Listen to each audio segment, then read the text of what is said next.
आते हैं fit text to path की तरफ। किसकी तरफ? फिट टेक्स्ट टू पाथ की तरफ। फॉर एग्जांपल यहाँ पे मैंने कोई टेक्स्ट लिखा हुआ है, ठीक है। यहाँ पे आके मैं एक लाइन ड्रा करता हूं, ठीक है। क्या ड्रा करता हूं? लाइन ड्रा करता हूं। क्लिक किया फिर हैंड टूल से कंट्रोल के साथ मैंने लाइन को ड्रा किया। अब बाज़ औक़ात आपने देखा होगा ना कि टेक्स्ट बिल्कुल इस तरह होते हैं, टेढ़े हुए, ठीक है। तो सबसे पहले आते हैं, मैं शेप टूल ले लेता हूं, यहाँ पे क्लिक करता हूं, इस लाइन को थोड़ा सा कर्व कर लेता हूं, लाइन को थोड़ा सा कर्व कर लेता हूं, ठीक है। लाइन को कर्व कर लिया मैंने। उसके बाद मैं चाहता हूं कि इस टेक्स्ट को मैं इसके ऊपर बिल्कुल इस तरीके से ले आऊं, ठीक है। मतलब ये टेक्स्ट बिल्कुल इसी तरीके से हो जाए। तो टेक्स्ट को सेलेक्ट कर लो, टेक्स्ट के मेन्यू में आ जाओ, फिट टेक्स्ट टू पाथ पे क्लिक करो, आपको एक एरो दे देगा। इस एरो को आप जहां पे क्लिक करोगे वो टेक्स्ट उसी शेप में चेंज हो जाएगा। मैं इस लाइन पे क्लिक करता हूं तो टेक्स्ट भी लाइन की शेप में चेंज हो जाएगा। ये देखो, मेरी बात समझ आ रही है ना? अगर आप चाहते हैं कि आप इस टेक्स्ट को थोड़ा सा इससे हटा दें, या आप लाइन को खत्म करना चाहते हैं, टेक्स्ट में कुछ चेंजेस करना चाहते हैं, स्टाइल में सेंटर में लाना चाहते हैं, तो क्लिक करो, इसकी प्रॉपर्टी आ जाएगी। यहाँ पे प्रॉपर्टी में आप इसको सेंटर कर सकते हो। ये देखो, राइट ले जा सकते हो, लेफ्ट ले जा सकते हो, नीचे ला सकते हो, इसके यूं कर सकते हो। मतलब जो भी स्टाइल आप इसको देना चाहते हो यहां से दे सकते हो, ठीक है। प्रीसेट में भी आगे दे, वही जो मैंने आपको एलिप्स टूल पे मैंने जो बताया था आपको, तमाम प्रॉपर्टी इसकी सेम है और एलिप्स टूल की, ठीक है ना। उसके बाद आते हैं, मैं चाहता हूं कि इस लाइन को इससे हटा दूं, तो यहाँ पे हमारे पास एक ऑप्शन होता है distance from path. Distance from path की मदद से हम इसको हटा सकते हैं, क्योंकि अब डिस्टेंस फ्रॉम पाथ का मतलब यह है कि आप इसके और इस लाइन के दरमियान में फासला पैदा करो, इसके और इस लाइन के दरमियान में फासला पैदा करो।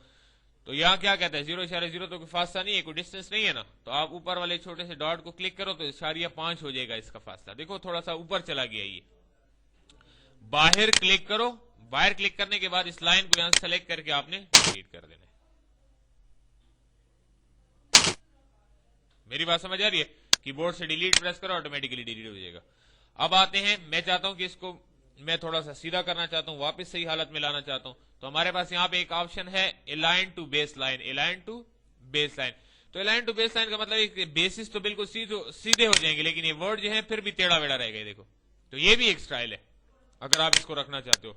अगर आप चाहते नहीं है कि बिल्कुल टेक्स्ट को दोबारा स्ट्रेट कर दें, तो टेक्स्ट में आ जाओ, क्या कहते हैं? Straight and text, straight text कर देते हैं। उसके बाद आते हैं, क्या कहता है? Writing tool. स्पेलिंग वगैरह चेक करना चाहते हैं तो आप इसके स्पेलिंग भी चेक कर सकते हैं ऑटोमेटिकली। ये देखो, आपको बता रहा है spelling check complete, close spell checker, यानी इसके स्पेलिंग में कोई मिस्टेक नहीं है, ठीक है ना। ये आपने वर्ड में भी पढ़ा होगा, ठीक है। पहले से टेक्स्ट में आते हैं राइटिंग टूल, ग्रामर वगैरह चेक करना है, ग्रामेटिकल कोई मिस्टेक हो तो वो भी आप इसमें चेक कर सकते हैं। रिप्लेसमेंट, क्या कहता है? न्यू सेंटेंस, अकास्मोस इंस्टीट्यूट। हाँ, ये अपनी तरफ से एक सेंटेंस आपको बता के दे रहा है, अकास्मोस। अकास्मोस इंस्टीट्यूट तो हमने वैसे ही लिखा है ना। ये कहता है ये एक अकास्मोस इंस्टीट्यूट, ठीक है ना। तो आपको बता रहा है कि ग्रामेटिकल थोड़ी बहुत मिस्टेक इसमें ये है कि आप अगर इसको चेंज करना चाहते हो न्यू सेंटेंस में तो रिप्लेस भी कर सकते हो। मेरी तरफ से आप कास्मोस इंस्टीट्यूट को अकास्मोस इंस्टीट्यूट में रिप्लेस कर सकते हो, ठीक है। तो रिप्लेस करो तो ऑटोमेटिकली एक कास्मोस हो जाएगा। तो मतलब अगर ग्रामेटिकल मिस्टेक आपको नजर आती है तो वो भी आप इसमें निकाल सकते हैं, ठीक है ना। उसके बाद आते हैं चेंज केस में। तो चेंज केस में क्या होता है? अगर आप इसको चाहते हैं कि आप कैपिटल लिखा हो तो आप स्मॉल कर सकते हैं, ठीक है। ये देखिए, लोअर केस, स्मॉल केस में आ जाएगा। अगर आप इसको फुल को कैपिटल करना चाहते हैं, पूरे लफ्ज को, सेंटेंस को, तो अपर केस में आ जाए तो कैपिटल हो जाएगा। टाइटल केस में लाना चाहते हैं तो टाइटल केस में भी ला सकते हैं, चेंज केस में आ जाए। ये देखो कि मेरी बात समझ आ रही है? तो ये मुख्तलिफ टेक्स्ट के लिए चेंज केस इन्होंने दिए हैं कि upper, lower, title case, sentence case, कुछ भी आप बना सकते हैं। उसके बाद आते हैं वही बात, अगर आप इस टेक्स्ट को कन्वर्ट टू पैराग्राफ, यानी पैराग्राफ में चेंज करना चाहते हैं तो पैराग्राफ में भी चेंज कर सकते हैं। अब देखें, पैराग्राफ में चेंज होती, मैं आपको पहले बताऊं कि ये fit text to frame of था। मैं आपको एग्जांपल दूं, देखो ये बगैर पैराग्राफ पे है, तो यहां पे आपको एक चीज नजर आ रही होगी, फिट टेक्स्ट टू फ्रेम, ये बंद है। क्यों? कि ऑटोमेटिकली कोई टेक्स्ट फ्रेम में है ही नहीं, तो चेंजेस वो किस चीज की करेगा। तो सबसे पहले आप इसको पैराग्राफ में कन्वर्ट कर दो, तो देखो fit text to frame on हो जाता है। इसका फायदा क्या है फिट टेक्स्ट टू फ्रेम का? हो सकता है कि जो टेक्स्ट मैंने लिखा है इसकी फ्रेम है, मैं इस फ्रेम को बड़ा करता हूं ताकि टेक्स्ट भी बड़ा कर सकूं, इस फ्रेम को बड़ा करता हूं ताकि टेक्स्ट भी बड़ा कर सकूं। देखो, तो अब ये फ्रेम बड़ी होगी लेकिन टेक्स्ट उतना है। मैं चाहता हूं कि टेक्स्ट भी फ्रेम के मुताबिक हो जाए, तो टेक्स्ट पे आ जाओ। क्या कहता है? फिट टेक्स्ट टू फ्रेम, यानी जितना फ्रेम है उतना इस टेक्स्ट को भी बड़ा कर दो, यानी फिट कर दो उसमें। देखो, तो ऑटोमेटिकली फ्रेम के साथ वो टेक्स्ट भी बड़ा हो जाता है। उसके बाद आते हैं मेक टेक्स्ट वेब कंपेटेबल। आप चाहते हैं कि आपको वेब पेज का साइज बताया जाए, यानी जो वेब पेज का बड़ा से बड़ा साइज होता है वो 7 होता है। HTML अगर किसी ने पढ़ी है तो HTML में टेक्स्ट का सबसे बड़ा साइज क्या होता है? 7। अगर नॉर्मल हम कोरल ड्रा में अगर वो साइज यूज करें तो वो 48 होता है। नॉर्मल में कोरल ड्रा में क्या है? 48। क्लिक करते हैं मेक टेक्स्ट वेब कंपेटेबल पे। तो जैसे आप मेक टेक्स्ट वेब कंपेटेबल पे क्लिक करते हो तो देखिए automatically make text web compatible जब आप क्लिक करेंगे तो यहां पे आके आपको एक पॉइंट्स नुमाया हो जाएंगे जिसके ऊपर लिखा होगा HTML साइज। जिसके ऊपर क्या लिखा होगा? HTML size. बिल्कुल इसी साइज के साथ आपको यहां नजर आएगा। वहां पे आप क्लिक करें तो आपको फॉन्ट का साइज सबसे ज्यादा क्या बताएगा? 7। सबसे ज्यादा क्या बताएगा? 7। बेसिकली अगर नॉर्मल में हम उसको देखें तो यहाँ पे 48 वो बताएगा, इतना साइज होगा। क्लियर हो गया? यहाँ पे आप क्लिक करेंगे कहां पे? Make text web compatible. जैसे ही क्लिक करने के बाद आप इसको ओके करेंगे ऑटोमेटिकली यहाँ पे उसका साइज नुमाया हो जाएगा। उसके बाद अगर आप चाहते हैं कि इस पैराग्राफ को टेक्स्ट यानी टेक्स्ट को पैराग्राफ से खत्म कर दें तो यहाँ पे क्लिक करें, ऑटोमेटिकली पैराग्राफ खत्म हो जाएगा। क्या कहता है? Text statistic. अब टेक्स्ट स्टैटिस्टिक क्या है? टेक्स्ट स्टैटिस्टिक क्या करता है? आपको इस टेक्स्ट के बारे में कंप्लीट इंफॉर्मेशन देता है कि आपने कितनी लाइन लिखी है, कितने वर्ड लिखे हैं, कितने कैरेक्टर लिखे हैं, कितनी लाइंस लिखी हैं, फॉन्ट्स का स्टाइल कौन सा। देखें एरियल राउंडेड एम्प्टी बोल्ड आपको बता रहा है और यहाँ भी आपको बता रहा है। अगर फॉर एग्जांपल आप इसके स्टाइल को चेंज कर दें, यहां से कुछ और बना दे तो ऑटोमेटिकली टेक्स्ट की इंफॉर्मेशन में भी आपको वही बताएगा। देखें बेंगोथिंग MDBT, ये देखें वही टेक्स्ट का स्टाइल और वही साइज वगैरह तमाम चीजें आपको ये बता रहा है। उसके बाद आते हैं हम क्या कहते हैं? Non printing characters. तो नॉन प्रिंटिंग कैरेक्टर्स क्या चीज है? देखिए फॉर एग्जांपल ये इंस्टीट्यूट लिखा हुआ है कास्मोस, ठीक है।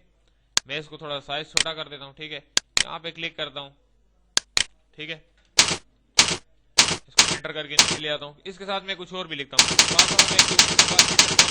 गैस छोड़ देता हूं, ठीक है। तो अब मुझे यहाँ पे इतना अंदाजा नहीं होता कि मैंने यहाँ पे नॉन प्रिंटिंग कैरेक्टर्स को वो जगह जो प्रिंट में नहीं आ रही वो कौन सी है।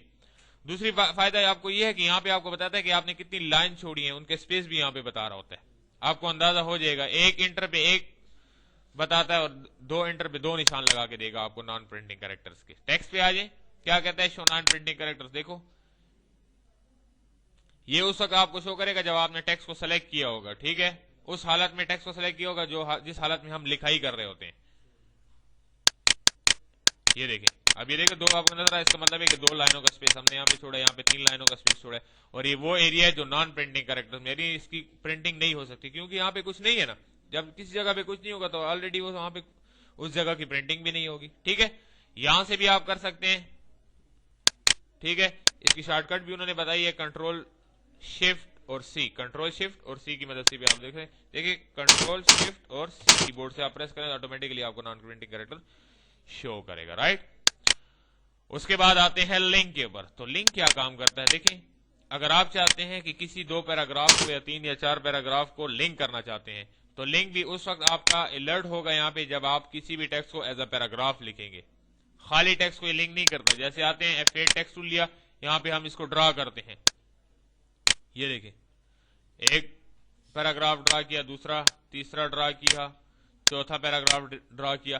मैं चाहता हूं कि इन चारों के चारों पैराग्राफ को आपस में लिंक कर दूं। तो लिंक करने से हमें फायदा ये होता है कि एक पैराग्राफ का टेक्स्ट खत्म होती ही वो दूसरे पैराग्राफ में ऑटोमेटिकली इन्वर्ट हो जाता है, कन्वर्ट हो जाता है, वहां पे चेंज हो जाता है। क्या कहते हैं? लिंक। तो लिंक के साथ देखिए अभी आपको एरो नजर आ रहे हैं। तो पहला एरो यहां से यहां जाएगा, दूसरा यहां से यहां, तीसरा यहां से। तो आते हैं यहाँ पे डबल क्लिक करते हैं, यहाँ पे मैं कुछ टेक्स्ट लिखता हूं, कॉपी पेस्ट, ऑटोमेटिकली वो टेक्स्ट वहां पे चला गया क्योंकि एक्स्ट्रा जगह हमारे पास नहीं थी। अब यहाँ पे टेक्स्ट खत्म हो रहा है, जैसे मैं कुछ और टेक्स्ट यहाँ पे लिखूंगा, ये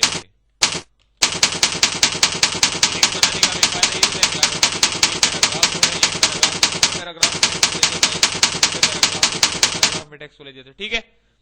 अगर आप इसका प्रिंट प्रीव्यू देखें तो एक फायदा आपके पास और भी है कि आपको इसकी जो बॉर्डर नजर आ रहे हैं ना ये पैराग्राफ के, ये बिल्कुल डिस्प्ले नहीं करेगा, यानी टेक्स्ट को इसी स्टाइल में प्रिंट भी कर सकता है। फाइल में आओ, प्रिंट प्रीव्यू देख लो, ये देखो। अगर आप लिंक खत्म करना चाहते हैं तो शिफ्ट की मदद से चारों को सेलेक्ट कर लें और अनलिंक कर दें। तो ऑटोमेटिकली जितने भी लिंक के जरिए दूसरे पैराग्राफ में टेक्स्ट आया होगा वो खुद ब खुद ही खत्म हो जाएगा। ठीक है, तो ये है आपके टेक्स्ट मेन्यू, टेक्स्ट के बारे में कंप्लीट इन्फॉर्मेशन।